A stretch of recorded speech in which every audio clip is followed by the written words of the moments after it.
Buat saya banyak kata-kata dari Kartika Putri itu kita sebut sebagai yang namanya indirect sentence. Jadi ketika dijawab bahwa tabayunnya dijawab bahwa Dokter Richard tuh nggak mau tabayun, gitu. Sebetulnya kan tinggal jawab simpel, gitu. Oh ya udah, gitu. Ya udah, minimal saya niat baik. Bukan kemudian ditambahin kemudian dia yang begini dia begini begini. Begini. Nah, eh, ketika seseorang cenderung untuk menjawab kata-katanya, misalnya jawabannya pertanyaannya simple, jawabannya tercenderung untuk memutar atau bertele-tele, itu sebetulnya menandakan bahwa ada sesuatu sebetulnya yang disembunyikan di situ. Misalnya sama dengan kalau ada misalnya istri tanya sama suami, kamu dari mana pulangnya? Terus suami malah ngomong, loh ada apa sih, kan aku biasa pulang malam gini. Tidak menjawab langsung hek gitu loh. Sesederhana itu gitu ya. Yang saya lihat justru ketika cara Kartika Putri untuk menjawab itu jadi panjang bertele-tele, dan kemudian justru menurut saya justru juga melakukan penggiringan opini. Jadi kalau dibilang siapa yang melakukan penggiringan opini, dua pihak itu dua-duanya melakukan penggiringan opini gitu ya. Jadi bisa dibilang ada yang disembunyikan oleh Kartika Putri sendiri gitu Mas, dari pertanyaan tersebut gitu Mas. Ada hal-hal yang sebetulnya ada di kepalanya Kartika Putri dan nggak keluar. Nggak keluarnya itu bisa macam-macam. Bisa karena strategi, bisa karena takut, bisa karena jaga-jaga, bisa karena macam-macam. Dia kan sempat ngelak juga nih Pak, malah apa ya, membalikan posisi gitu. Seolah si Dokter Richard sendiri yang malah memancing amarah si Kartika Putri gitu Mas. Loh, seseorang berhak untuk memancing amarah siapapun. Misalnya ada orang memancing amarah saya berhak marah loh, gitu loh. Hak saya untuk marah, gitu. Dan hak orang itu untuk berkomentar tentang saya. Saya nggak berhak melarang dia berkomentar tentang saya. Selama tidak melakukan penghinaan, sah-sah saja. Wong namanya manusia kok, berhak untuk punya opini, berhak untuk punya persepsi gitu. Jadi kalau dikatakan bahwa karena Dokter Richard yang terus-terusan, itu haknya Dokter Richard. Tapi apakah dalam kalimat tersebut ada ekspresi dendam atau marah gitu dari Kartika Putri sendiri? Saya lebih cenderung ekspresinya hati-hati sih, khawatir, tarikannya agak tegang di sini itu. Lebih worry, takut, gabungan takut, worry, nahan sesuatu gitu loh. Ya, bukan marah. Yang marah adalah justru ekspresinya Dokter Richard. Beberapa kali Dokter Richard ketika bicara, dia mengencangkan bibir seperti ini, itu ada ekspresi marah, marah yang ketahan. Berarti misalkan si Kartika Putri ini memang apa ya, menjaga-jaga gitu secara ucapan dan juga mimiknya dari ekspresi gitu. Sejaga-jaganya ucapannya Kartika Putri masih terjadi penggiringan opini gitu loh. Ini contohnya gini, kalau secara hukum ya istilahnya untuk hal ini Dokter Richard tepat dalam menurut saya konteks hukumnya. Ketika dia dinyatakan tidak bersalah gitu, tidak bisa lanjut di pra peradilan segala macam, ya sisi itu dia menang gitu. Artinya sisinya dalam konteks ini Kartika Putri tidak mau mengakui kemenangannya Dokter Richard dengan bilang bahwa lo kalau dia menang saya masuk penjara dong. Memang nggak sesederhana itu. Kalau saya membuat laporan ke seseorang ya, buat laporan nih gitu, dia saya anggap penipu gitu misalnya, saya laporin seseorang nih gitu. Begitu pra peradilan terus ternyata pengadilan menentukan bahwa oh bukan, ini bukan tindakan penipuan gitu, dia menang, saya kalah. Tapi saya tidak langsung masuk penjara. Kalau dia kemudian membuat laporan balik tentang saya, kalau dia kemudian membuat laporan balik tentang saya dan kemudian pengadilan memutuskan saya salah, baru saya masuk penjara. Jadi buat saya konteks ini Kartika Putri melakukan penggiringan opini dalam hal masalah kemenangannya Dokter Richard gitu di pengadilan. Bisa dibilang Kartika Putri tidak menerima kekalahan tersebut gitu. Buat saya bukan tidak menerima kekalahan, bisa ngapain lagi, udah kalah kan gitu istilahnya gitu ya. Ya tinggal mau berbesar hati mengakui atau tidak gitu. Nah, tapi kalau kita lihat polanya gitu kan sah-sah saja orang untuk menghindar kanan kiri depan belakang atas bawah, nyelip kayak bajai kan boleh gitu maksudnya gitu loh. Dan itu banyak terjadi kok, nggak cuma Kartika Putri dan Dokter Richard kasusnya, banyak. Mereka bukan yang hal nggak spesial amat lah gitu. Ya, ini biasa, masyarakat Indonesia tuh banyak kalau salah gitu misalnya nggak mau ngaku salah gitu, itu biasa, ya udah gitu loh, hak mereka.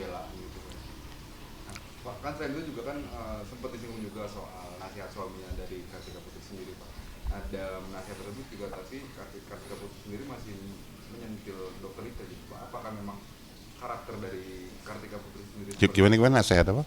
suka disinggung juga soal nasihat-nasihat dari suaminya Kartika Putri sih. Ah. Gitu, It- tapi dalam hal itu si Kaput masih nyentil juga ke dokter Richard gitu. Itu kita sebut sebagai indirect message. Jadi tektok tuk tuk gitu. Kalau mau nyerang A, nembaknya ke B.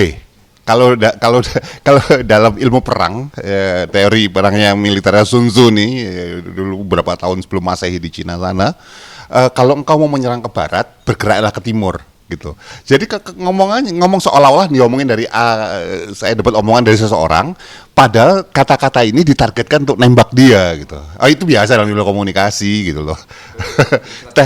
Ini namanya teknik nyindir. Jadi kalau orang bilang oh bijak sekali, nggak bijak, itu nyerang sebetulnya, cuman indirect gitu. Canggih buat yang nggak ngerti. Yang nggak ngerti ya senyum-senyum sendiri lah. Karena diserang secara nggak langsung gitu ya. Iya, di masyarakat Indonesia nggak tahu. Netizen banyak yang ngerti nggak teknik kayak gitu. Nah, Pak soal ekspresi dokter Richard sendiri, Pak kan tadi juga Pak Kirdi bilang bahwa ada ekspresi kemarahan di situ. Apakah di situ dokter Richard sendiri masa sakit hati dengan apa yang sudah mereka lewati dengan permasalahan ini gitu? Kita nggak tahu apakah dia sakit hati apa tidak, karena itu hati manusia. Tetapi bahwa kemarahan itu kan nggak muncul tiba-tiba. Saya mau marah, marah gitu kan nggak gitu. Kemarahan itu kan muncul karena sebuah sebab yang sudah dijelaskan oleh Dr. Richard, yaitu dia sudah ngalamin ini, gitu kan. Nah, buat saya kalau misalnya Kartika Putri bilang bahwa ya apa namanya harusnya dia begini, harusnya misalnya gitu ya. Ya siapa, tidak ada orang yang berhak mengharuskan orang lain siapapun itu. Orang tua ngarusin anak aja nggak bisa kok. Ayo kita saya mengharuskan anak saya untuk suka makan durian misalnya. Kalau dia nggak suka makan durian sampai kiamat juga nggak akan bisa. Apalagi orang lain nggak bisa. Dan nggak ada aturan harus seperti itu gitu loh. Memaafkan dan melupakan dua hal yang berbeda. Dari cara Dr. Richard bicara, buat saya itu cara Dr. Richard udah mau oke, ini udah lewat. Tanda petik udah memaafkan. Tapi dia tidak akan melupakan. Kalau ada orang berani, netizen berani bilang, oh kalau misalnya maafin artinya melupakan, artinya dia nggak ngerti psikologi. Karena nggak ada benar-benar tidak ada benar-benar harus sama antara memaafkan dan melupakan. Enggak.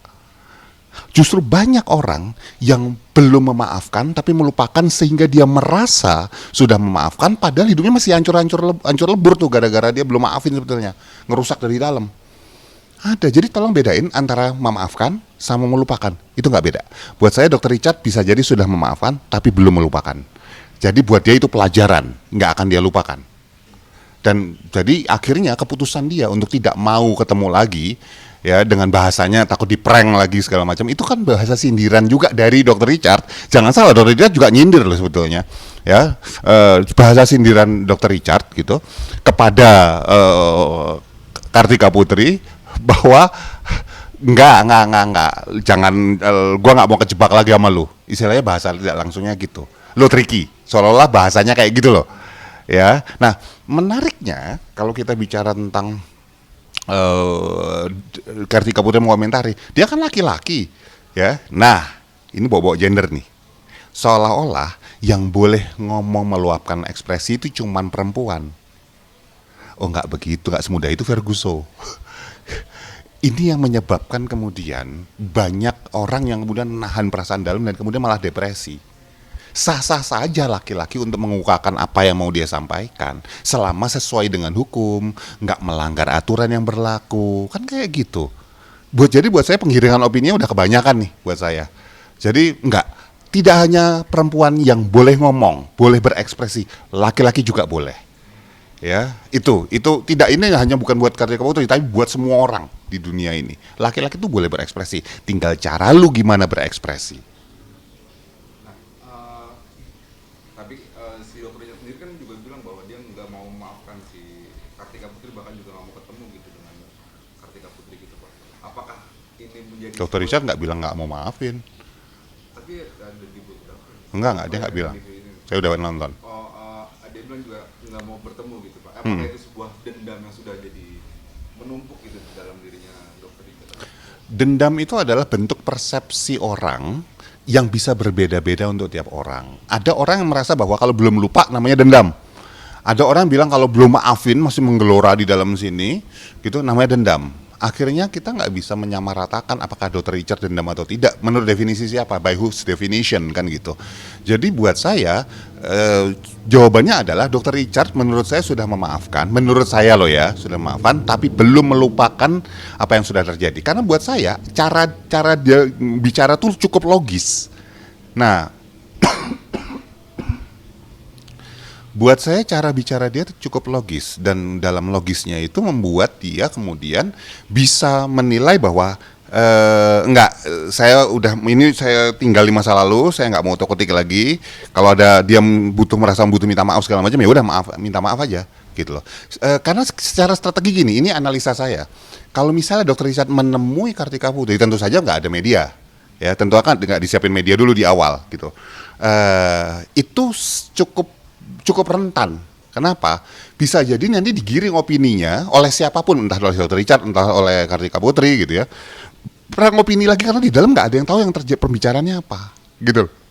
Ya, jadi buat saya cukup masuk akal kata Dr. Richard untuk jaga kedua-duanya, nggak usah ketemu deh, sampaikan aja apa yang lo mau di muka publik. Itu jago, menurut saya cara yang jago untuk ngunci. Dia mancing apakah Kartika Putri cukup gentle, cukup elegan, dan cukup benar-benar orang yang benar-benar apa yang dia sampaikan dia baik, dia bisa begini segala macam. Oh menurut suaminya begini. Beneran tipe manusia kayak gitu nggak lo? Jebaknya pinter menurut saya, Dr. Richard gitu. Untuk ngasih tahu orang-orang, kita lihat ya, dia orang kayak gimana nih sebetulnya. Gitu sih. Membuka karakternya sih. Betul. Jadi dikunci di situ. Dia nggak mau ketemu. Gitu. Karena kalau ketemu kan empat mata tuh, nggak ada yang tahu. Bisa dibelok-belokin lagi segala macam. Dia buat saya, Dr. Richard punya kekhawatiran itu. Jadi dikunci, dipakai publik aja. Gitu. Nah, tinggal kita lihat nanti responnya gimana. Nah, dari kedua belah pihak nih, Pak Kirdi, siapa sih Pak yang lebih santai dan yang lebih marah tuh antara Dr. Richard ataupun si Kartika Putri dalam menghadapi masalah ini? Ekspresi marah lebih ditampilkan oleh, seperti saya bilang sebelumnya, ekspresi marah itu lebih ditampilkan oleh Dr. Richard karena kena tarikan bibirnya kelihatan dan cara intonasi dia juga kelihatan, jelas, glaring matanya juga lebih kelihatan. Jadi Kartika Putri lebih santai gitu dalam Kartika Putri. Saya nggak bilang lebih santai, saya tadi bilang bahwa Kartika Putri itu cenderung masih nahan sesuatu, lebih cenderung khawatir, itu yang dia tampilkan. Nah, dari Kartika Putri sendiri Pak, apakah ada rasa ekspresi malu gitu Pak dari dirinya saat ngomongin soal pra-peradilan yang dimenangi oleh Dr. Richard sendiri? Biasanya ekspresi malu itu ditampilkan ketika seseorang itu ketika menjawab sesuatu itu cenderung untuk menghindar tatapan, dan itu memang beberapa kali ditampilkan oleh Kartika Putri. Jadi memang ada ekspresi tersebut gitu Pak kurang lebih. Pasti ada beberapa perasaan malu ketika dia tanda petik harus menyatakan kalah, tetapi kan kemudian ditutupi dengan Kartika, oh itu nggak kalah, itu nggak menang gitu. Sembunyiin dengan hal lain. Iya. Oke, Pak, apakah si Dr. Richard sendiri gini Pak, dalam misalkan kan kasus ini sudah selesai gitu ya Pak ya, apakah jikalau nanti dibuka lagi oleh Kartika Putri, Dr. Richard siap nggak sih Pak dalam statement yang dikeluarkan oleh Dr. Richard kemarin, secara ekspresinya gitu? Maksudnya siap? Siap atau enggak gitu? Maksudnya gimana nih? Membuka kembali kasus ini gitu Pak, menjalani kembali kasus ini. Maksudnya? Kita berjalan lagi gitu. Nggak mungkin, lu nggak ngerti hukum ya? Lu nggak bisa dituntut untuk hal yang sama, selalu udah diputus pengadilan. Karpu tetap membuat laporan lagi atau apa lagi, membuka lagi kasus dengan Dr. Richard? Nggak bisa buka kasus yang sama. Itu hukum itu nggak bisa. Lu udah dinyatakan misalnya nih ceritanya nih, saya dituduh A, di pra-peradilan dibebasin, nggak bisa dituduh buat laporan A, itu nggak bisa. Iya, maksudnya dengan pelaporan yang lain tapi kurang lebih case-nya yang sama gitu Pak. Lu nggak tahu, itu sih Tuhannya Tuhan dan dia yang tahu masa depan. Lu suruh gua jadi ahli nujum, Maksudnya secara ekspresi nggak gitu, bisa, apakah nggak kelihatan. kelihatannya, Pak? Nggak. Dari statementnya dia yang kemarin dia Nggak bisa, ngomongin nggak kelihatan. Oke, Pak, mungkin terakhir apa sih yang bisa diambil dari kasus ini gitu Pak untuk menjadi pelajaran bagi masyarakat gitu? Yang bisa diambil dari kasus ini adalah satu, berhati-hati ketika bicara. Dan satu ya, ketika membicarakan sesuatu, membawa sesuatu walaupun benar, seperti misalnya Dokter Richard, misalnya apa yang disampaikan benar gitu. Sekali lagi di Indonesia ini agak lucu soalnya, bisa jadi fakta bisa kalah sama banyak hal lah di luar sana. Itu satu ya. Pastikan bahwa kalau mau bicara data, pastikan datanya ada benar-benar dan ready saat itu gitu. Kedua, hindari istilahnya cuman data itu bukan dari katakanlah katanya siapa, dari berita-berita apa namanya online news segala macam misalnya seperti itu. Dan ketiga, hadepin kayak Dokter Richard menurut saya, hadepin kalau merasa benar, hadepin dan punya data, hadepin gitu. Ya, nah Dokter Richard sendiri kan masalahnya, salah satu masalahnya kan bukan karena ucapannya sebetulnya, tetapi adalah akses ilegal terhadap material yang dia punya, yang sebetulnya sudah disegel tanda petik oleh polisi gitu. Nah hati-hati dengan hal-hal seperti itu. Walaupun itu punya kita sendiri, begitu sudah dinyatakan disegel, sebetulnya Anda nggak boleh mengakses itu gitu loh. Ya itu aturan hukumnya untuk menghindari istilah namanya perusakan barang bukti. Terima kasih banyak. Kemudian